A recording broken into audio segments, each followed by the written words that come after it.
नमस्कार दोस्तों, इस पृथ्वी पर आए दिन पाप बढ़ता जा रहा है। लोगों के मन का चैन और सुकून खत्म सा हो गया है। भरोसा और विश्वास जैसे शब्दों का गला घोट दिया गया है। लोग अच्छा और बुरा देखें बिना लालच के वश में आकर सिर्फ अपने मन की कर रहे हैं। उनका मन जो कहता है और जिस ओर ले चलता है, मनुष्य उसी ओर चला जाता है। धर्म, संस्कार और नैतिकता का पतन हो चला है। दोस्तों, ये सब कुछ कलयुग के कारण है। कलयुग ने अपनी पकड़ मजबूत बना ली है। दोस्तों, हर चीज के उत्थान और पतन का एक समय होता है। कलयुग का प्रभाव अभी उदय हुआ है। आज की इस वीडियो में कलयुग का अंत कैसे होगा, भगवान कल्कि के समस्त लीलाओं के बारे में बताएंगे। कल्कि पुराण के पहले अध्याय में श्री सुखदेव जी द्वारा रचित भागवत है, जो भविष्य में घटित होने वाला है। इसके अनुसार जब प्रलय काल हद ज्यादा बढ़ जाएगा, तब सृष्टि के रचयिता ब्रह्मा जी ने अपनी पीठ से घोर मलिन असुर को उत्पन्न किया। उसी असुर का नाम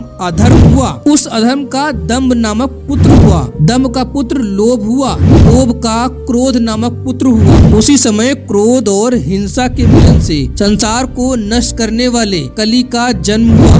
भयानक दुर्गंध युक्त शरीरधारी इस कलयुग ने दूत, मदिरा, वेश्यावृत्ति में लिप्त महिलाएं तथा स्वर्ण में निवास किया। कलयुग के आते ही मनुष्यगण भगवान श्री कृष्ण को भूल गए और मनुष्यों के मन पर कलयुग ने अपना कब्जा कर लिया। उस समय बीत जाने पर लोग सत्कर्म और ईश्वर को भी भूल गए। तब सभी देवतागण भोजन न मिलने से पीड़ित होकर ब्रह्मा जी की शरण में गए। वहां जाकर सभी देवताओं ने कलयुग के कारण से जो धर्म की हानि हुई थी, उसकी पूरी व्यथा ब्रह्मा जी को बताई। ब्रह्मा जी ने देवताओं को साथ लिया और भगवान विष्णु के पास जा पहुँचे और वहाँ देवताओं ने दुखी मन से पूरी बात विष्णु जी को बताई। तब भगवान ने देवताओं की दुर्गाथा सुनकर ब्रह्मा जी से कहा, मैं संबल ग्राम में विष्णु यश के यहाँ उनकी पत्नी सुमति के गर्भ से जन्म लूंगा। हम चारों भाई मिलकर उस कलयुग को नष्ट कर डालेंगे। अब सभी देवताओं को भी पृथ्वी पर अवतार लेना होगा। मेरी प्रिय लक्ष्मी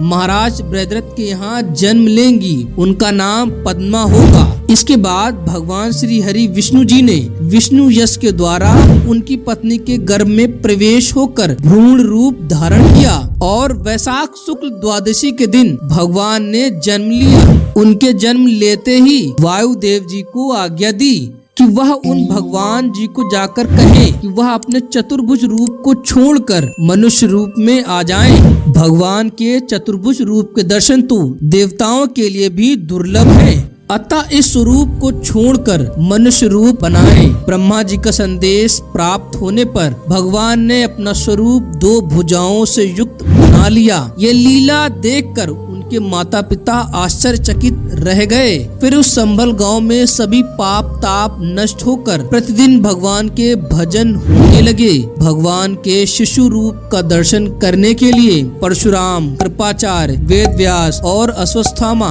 भिक्षु के वेश में वहां आए। इसके बाद भोलेनाथ शंकर जी वहां पधारे और उन्होंने जान लिया कि कली काल का विनाश करने के लिए भगवान स्वयं पधारे हैं। फिर भोलेनाथ जी ने उनका नामकरण करते हुए उनका नाम कल्कि रखा। दोस्तों, आगे जब कल्कि जी को ये ज्ञात हुआ कि कली के प्रभाव से सब ब्राह्मण या तो अधर्मी हो गए हैं या कली के भय से दूसरे देश को चले गए हैं, तो उन्होंने कली को नष्ट करने का निश्चय किया और भगवान कल्कि गुरुकुल में निवास हेतु निकल पड़े। कल्कि जी को गुरुकुल वास के लिए जाते हुए देख परशुराम जी ने उन्हें अपने आश्रम ले आए और भगवान को अपना परिचय दिया और उनसे बोले, मुझे धर्म पूर्वक अपना गुरु मानो, मैं आपको शिक्षा दूंगा। तब कल्कि जी वहीं रहकर वेदों का अध्ययन करने लगे।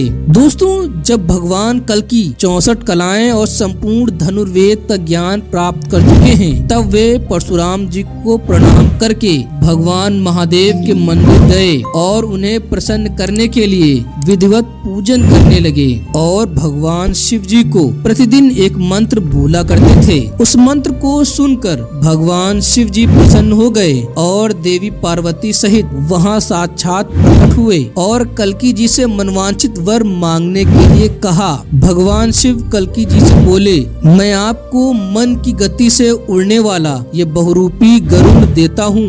एक अश्व और ये सब कुछ जानने वाला तोता देता हूँ, और ये दिव्य शत्रु संहारक तलवार को आप ग्रहण कीजिए। दोस्तों, फिर कल्की जी ने भोलेनाथ जी को प्रणाम करके घोड़े पर सवार होकर संभल लौट आए। कुछ वर्षों के उपरांत भगवान कल्की का विवाह पद्मावती जी के साथ हुआ। कल्की जी द्वारा पद्मावती जी के गर्भ से जय और विजय नाम के 2 पुत्र पैदा हुए।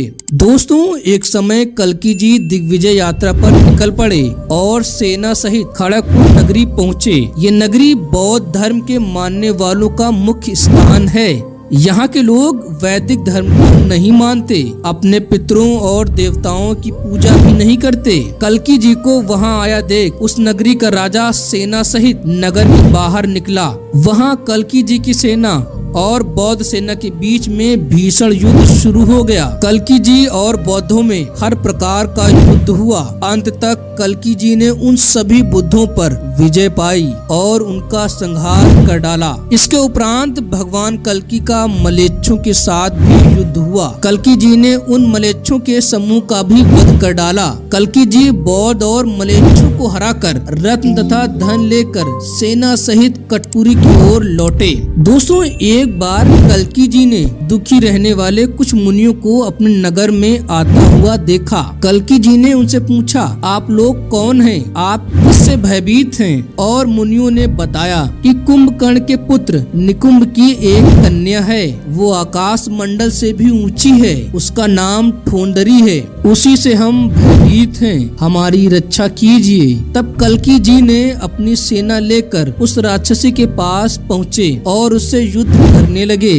दोस्तों, विशालकाय राक्षसी ने मुंह खोलकर अपनी सांस से रथ, हाथी, घोड़े आदि खींचने लगी। उसी समय सेना सहित कल्की जी ने उस राक्षसी के पेट में प्रवेश किया। ये देखकर हर ओर हाहाकार मच गया। परंतु भगवान कल्की पापों का नाश करने वाली उस बड़ी सी तलवार से राक्षसी के पेट को फाड़ कर अपनी सेना सहित बाहर निकल आए। फिर कल्की जी ने उसी तलवार से उस राक्षसी के टुकड़े टुकड़े कर दिए। दोस्तों, कुछ समय बीत जाने के उपरांत एक बिच्छू का रूप धर सतयुग भगवान कल्की जी के यहाँ पधारे। कल्की जी ने प्रश्न किया, आप कौन हैं? सतयुग ने जवाब दिया, मैं आपका आज्ञाकारी सतयुग हूँ। आपके अवतार का प्रत्यक्ष प्रभाव देखने के लिए मैं यहाँ आया हूँ। इतने में ही वहाँ धर्म का भी आगमन हुआ। कल्की जी ने धर्म से उनके आने का कारण पूछा। धर्म बोले, इस समय कलयुग के कारण मेरी दुर्गति हो गई है। कलयुग ने सत्य और अहिंसा को बंदी बना लिया है, जिसके कारण मैं उस बलवान कलयुग से भी हारा हूँ। कल्की जी धर्म से बोले, तुम अपने डर को छोड़ दो और अपने पुत्र एवं मित्रों सहित शत्रु पर विजय के उद्देश्य से निकलो। मैं भी तुम्हारा साथ दूंगा। इस प्रकार भगवान कल्की जी कली के आवास वाले स्थान पर पहुँचे। कल्की जी का आक्रमण सुन कलयुग अपने उल्लू की ध्वजा वाले रथ पर सवार होकर बाहर आया। उस कलयुग को देखकर भगवान कल्की जी की आज्ञा से धर्म के साथ कलयुग का युद्ध शुरू हुआ। वहाँ अत्यंत प्रलयंकारी युद्ध शुरू हो गया। कोप और विकोप के साथ कल्की जी का युद्ध शुरू हो गया। कोप विकोप को ब्रह्मा जी से वर प्राप्त होने के कारण अत्यंत अहंकारी हो गए थे। इन दोनों का भगवान के साथ प्रलयंकारी युद्ध शुरू हो गया। कलयुग इन दोनों की भीषण बाण वर्षा को सहन न कर पाया और अपने वाहन गधे को वहीं छोड़कर भागता हुआ अपने महल में घुस गया। उसी समय धर्म अपनी सेना सहित कली की राजधानी में प्रवेश कर गए और कली सहित उसकी संपूर्ण नगरी को अपने बाणों से जला डाला। कली के सभी अंग जल गए। उसकी पत्नी और सभी पुत्र मारे गए। तब वह रोता हुआ अप्रकट रूप से अन्य वर्ष अर्थात दूसरे कल्प में भाग गया। कली तो वहाँ से गायब हो गया, परंतु कल्की भगवान का कोप विकोप के साथ युद्ध चलता रहा। बड़ी कठिनाइयों के बाद अंत में कल्की जी के हाथों से इस प्रकार अनंत प्रभु कल्की जी की कथा का जो संसार को पवित्र बनाने वाली है वर्णन करके सुखदेव जी नर नारायण आश्रम चले गए। दोस्तों, इस कथा को सुनने से शोक, दुख और पाप दूर होता है। कलयुग से पैदा होने वाली बेचैनी दूर होती है। दोस्तों, आज की वीडियो आपको बहुत पसंद आई होगी, तो कमेंट बॉक्स में जय कल्की भगवान लिखकर वीडियो को लाइक, शेयर और कमेंट जरूर करें। मिलते हैं आपसे नई वीडियो में, तब तक के लिए जय हिंद, जय भारत।